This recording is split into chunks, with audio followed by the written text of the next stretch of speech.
अच्छा देखें, सबसे पहले cos होल पावर 4t है, इसको फिर हम लिख देते हैं इस तरह से cos square t whole square into dt, जबकि लिमिट वही चल रही है 0 से लेके पाई बाय 4 तक।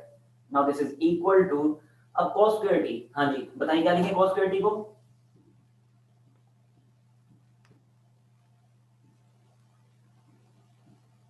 यही लिखेंगे ना,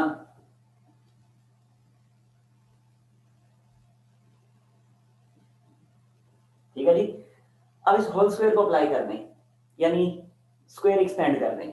जब स्क्वायर एक्सपेंड होगा तो अगले स्टेप में ये बनेगा 0 से लेके पाई बाय 4 तक, स्क्वायर की एक्सपेंशन से बनेगा 1 प्लस कोस स्क्वायर 2t, और उसके बाद फिर अगले स्टेप में लिखा जाएगा प्लस 2 cos 2t।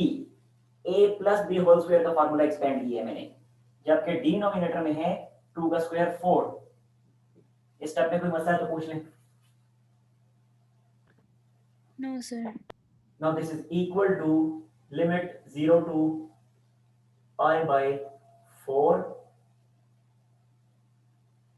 अच्छा जी, अब मैं ब्रेक करता जा रहा हूं, यहां से ब्रेक करूंगा, यहां से ब्रेक करूंगा, तो इसको लिखा जाएगा अगले स्टेप में 1/4 dt, फिर है प्लस का साइन 0 टू पाई बाय 4, और ये लिखा cos स्क्वायर 2t dt, आगे फिर प्लस का साइन, 2 को इंटीग्रल से बाहर शिफ्ट कर दें 0 to pi by 4, 0 to pi by 4, और फिर है cos 2t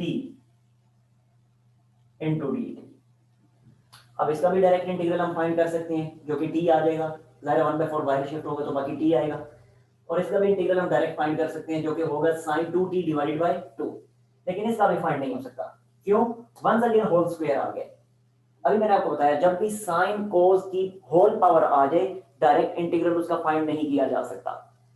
अब फिर स्क्वायर है, अभी दो फार्मूलाज मैंने यहाँ पे लिखे थे, उन दोनों फार्मूलाज के अकॉर्डिंग मुझे बताइए क्या बनेगा? 1 plus cos 4t divided by 2। बिल्कुल ठीक है, बिल्कुल ठीक है, वेरी गुड। बनेगा 1 plus cos 4t divided by क्या लिखूं? 2। 2। इसमें कंफ्यूज नहीं होना, डिवाइडेड बाई 2 ही आएगा। ये नहीं कर देना कि ऊपर 4 है तो नीचे भी 4 आ जाएगा, नीचे 2 ही रहना है, जो मर्जी ऊपर आ जाए। एंगल चाहे 4t है, 8t आ जाए, 16t आ जाए, 100t आ जाए, हर केस में डिनोमिनेटर 2 ही रहेगा, ठीक है। और ये इंटीग्रल अभी फिलहाल as it is 0 to pi by 4, आगे प्लस का dt प्लस 2, इसका integral sign 2t divided by 2, और ये आ गई लिमिट्स 0 टू पाई बाय 4। अगले स्टेप में 1/4 लिखा एज इट इज, और लिमिट्स अंदर अप्लाई करें तो बनेगा पाई बाय 4 माइनस 0 प्लस 1/2 को इंटीग्रल से बाहर शिफ्ट किया और यहां से कर दिया ब्रेक, ठीक है। चले बाहर शिफ्ट ना करें, दोनों के साथ अलग अलग डिवाइड कर दें, तो यहां से जब ब्रेक करेंगे अब मैं डायरेक्टली करता जा रहा हूं, ये बनेगा 1/2 और बाहर शिफ्ट होगा 1/2, बाकी इंटीग्रल क्या बनेगा? t बनेगा बाकी इंटीग्रल, तो ये डायरेक्टली मैंने इंटीग्रल लिख दिया t, और limits 0 to pi by 4 as it is, plus का साइन। अब देखें जरा इसी तरह, अब ये cos 4t इसके साथ भी 2 डिवाइड होगा, ये 2 1/2 इंटीग्रल से बाहर आ जाएगा, बाकी cos 4t का इंटीग्रल बताइए क्या होता है? 4 नहीं, ये बनता है sin 4t डिवाइड बाय 4, क्योंकि एंगल में 4 है ना, तो मल्टीप्लिकेशन डिवीजन जो है 4 से होनी थी, तो वो वाला 4 डायरेक्टली ये लिख दिया मैंने, और ये आ गई लिमिट्स 0 टू पाई बाय 4, जबकि ये 2 और ये 2 कैंसिल हो गए, बाकी क्या बचेगा प्लस के साइन के बाद?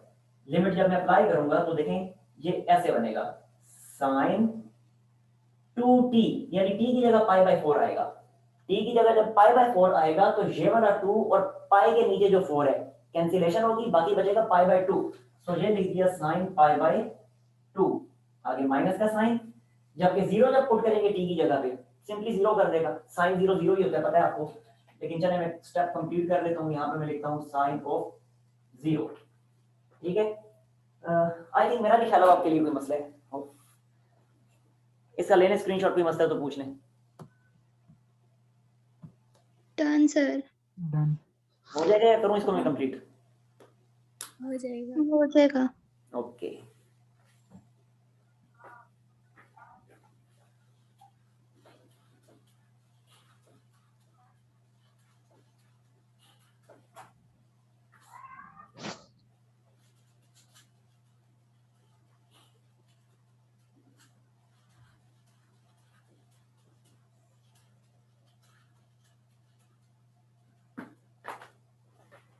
अच्छा जी, 18 किया था ना ये, यस।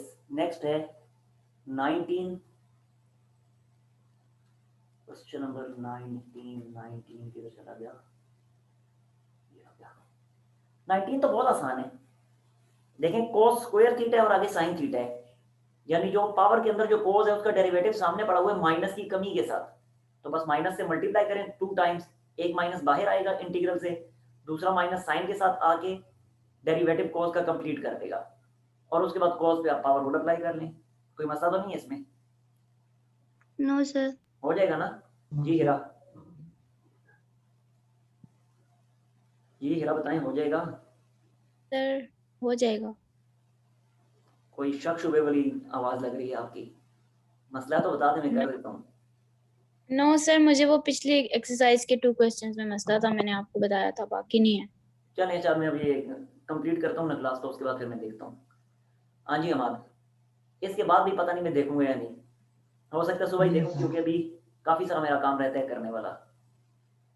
आप ये कर लेना, सुबह मैं आपको फिर इंशाल्लाह बता दूंगा वो, ठीक है? ओके। हाँ जी अमाद, कोई मसला इसमें? हो जाएगा। नो। अच्छा, नेक्स्ट देखें फिर क्वेश्चन नंबर 20 है तो ये भी आसान है, इतना कोई बहुत ज्यादा मुश्किल नहीं है, लेकिन चलें थोड़ा सा आपको मैं करके दे देता हूँ। ये 0 to pi by 4 1 plus cos square theta into tan square theta into d theta. ठीक हो गया जी? अच्छा, अब जरा देखें, ब्रेक कर दें यहां से, तो ये बनेगा tan of square theta into D theta 0 to pi by 4। इसके बाद आगे प्लस का साइन है, और फिर इसको लिखा जाएगा tan square theta into cos square theta into d theta, और लिमिट 0 to पाई बाय 4। अगले स्टेप में अब देखिए tan स्क्वायर का इंटीग्रल हमें नहीं पता, tan का इंटीग्रल तो हमें पता है natural log of secant, tan square का नहीं पता, बताएं क्या करेंगे फिर? हाँ जी बोलें। 1 लिख देंगे साथ। नहीं है ना, secant square minus 1, trigonometric identity 1 plus tan square is equal to secant square, उसी आइडेंटिटी को यूज करके सीकेंट स्क्वायर माइनस 1 लिख दिया। अब सीकेंट स्क्वायर का इंटीग्रल हमें पता है, tan का डेरिवेटिव सीकेंट स्क्वायर होता है, तो सीकेंट स्क्वायर का इंटीग्रल फिर से tan हो जाएगा, ठीक है? अच्छा, आगे d थीटा और प्लस का साइन, और इसको लिखा जाएगा 0 to पाई बाय 4, और इसको लिखा जाएगा tan स्क्वायर को लिख दें sine square by cos square, जबकि ये वाला cos square as it is, और अगले स्टेप में दोनों कॉस स्क्वायर कैंसिल हो जाएंगे, और यहां से हम ब्रेक कर दें इस इंटीग्रल को, तो integral of secant square theta d theta, limits अब मैं बार बार नहीं ये लिख रहा, ये limit 0 to pi by 4, time waste होता है आपको पता ही है, लिहाजा आपने लिमिट्स लिखनी है, minus integral of 1 d theta plus का sine integral of sine square theta, अच्छा जी, into d theta. Now secant square, अभी आपको बताया tan का डेरिवेटिव सीकेंट स्क्वायर होता है, तो सीकेंट स्क्वायर का इंटीग्रल फिर से tan बनेगा, so integral of secant square is 10, ठीक होगा। और 1 का इंटीग्रल थीटा प्लस का साइन साइन स्क्वायर, अभी आपको बता चुका हूं कि इंटीग्रल में साइन स्क्वायर आए कॉस स्क्वायर आए, डायरेक्टली हम उनका नहीं फाइंड कर सकते इंटीग्रल। मुझे बताएं साइन स्क्वायर को मैं क्या लिखूं? 1 minus cos 2 theta 1 minus cos 2 theta, बिल्कुल ठीक, डिवाइडेड बाय 2, 2। ठीक है। अब इसको यहां से ब्रेक कर दें और ये बनेगा अब, अच्छा इनकी लिमिट्स लाजमी लिखनी है, इसकी 0 to π/4, इसी तरह थीटा की 0 to π/4। मैं नहीं लिख रहा टाइम बचाने के लिए, आपने लाजमी लिखनी है, ठीक है। यहाँ पे अगले स्टेप में फिर आपने लिमिट्स लिखनी है, मैं नहीं लिख रहा। tan theta minus theta limits लिखनी है। और अब यहाँ से जब ब्रेक करेंगे तो बनेगा प्लस के साइन के बाद 1/2, ये 2 बाहर शिफ्ट होगा, जाहिर सी बात है।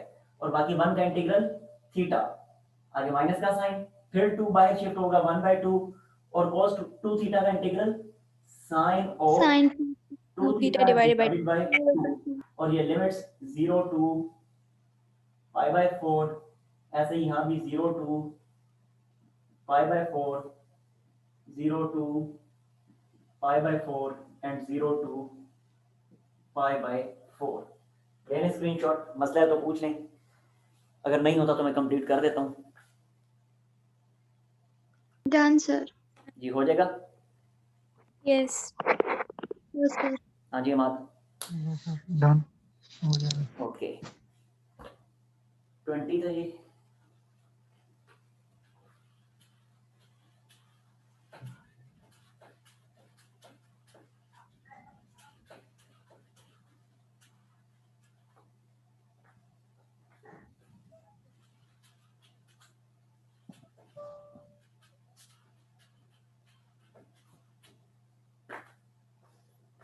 नेक्स्ट है 21।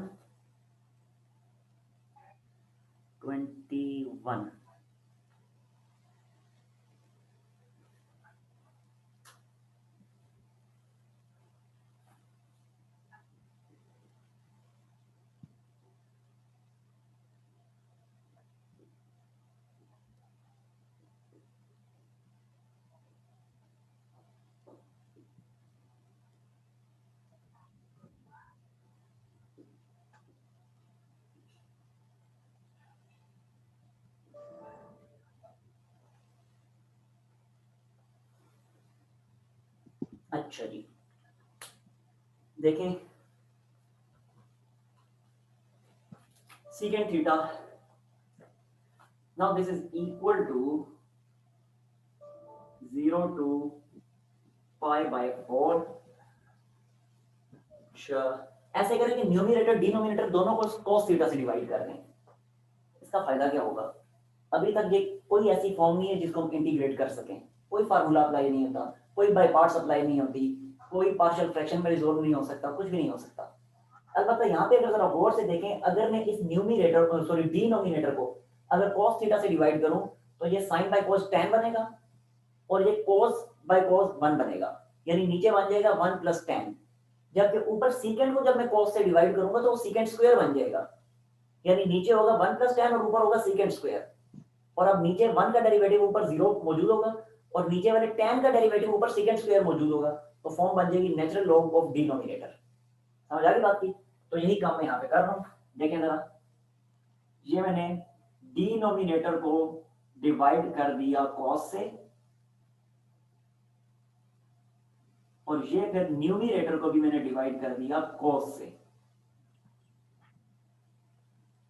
ठीक है, अब जरा देखें, अब ये बन जाएगा नाउ 0 to π/4। अब जरा देखिए, ये सीकेंट ऐसे ही लिखा रहने थे, और ये जो लिखा हुआ है सीकेंट ऐसे ही, और ये 1/cos है। 1/cos भी तो सीकेंट होता है, तो ओवरऑल सीकेंट स्क्वायर बनेगा या नहीं बनेगा? जबकि डिनोमिनेटर में जब यहाँ से Yes, ब्रेक करूंगा, जब यहाँ से ब्रेक करूंगा तो cos दोनों के साथ अलग अलग डिवाइड होगा। ये cos जब sin के साथ डिवाइड होगा तो बनेगा tan, और ये cos और cos जब डिवाइड होंगे तो बनेगा 1। ठीक है, अब तो काम बहुत आसान हो गया। अब जरा देखें, tan का डेरिवेटिव secant स्क्वायर, 1 का डेरिवेटिव 0 होता है, जो कि आगे 0 ऐड हो ही रहा, पता है आपको। तो अब इसको लिखा जाएगा natural log of 1 plus tan theta, और ये अप्लाई कर दी इस पे limits 0 to pi by 4। I think मुश्किल तो नहीं है, लेकिन चलिए मैं कंप्लीट कर देता हूँ। क्या लिखा जाएगा, natural log of 1 plus tan pi by 4। ठीक होगा, आगे माइनस का sign, and natural log of 1 plus, अब 0 जब पुट करूंगा तो 10 of 0, now it becomes natural log of 1 plus 10 pi by 4, आपको पता है 1 होते हैं, और minus natural log of 1 plus 0, now it becomes natural log of 2, और वो natural log of 1, natural log of 1 0 होते हैं, अभी थोड़ी देर पहले आपको बताया अभी था, और आंसर आ गया नेचुरल लॉग ऑफ 2। लेने स्क्रीनशॉट कोई मसला है तो पूछ लें।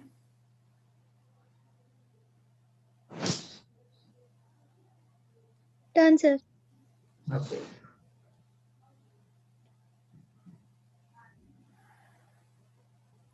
नेक्स्ट स्टेप जी, हो गया स्क्रीनशॉट हिरा?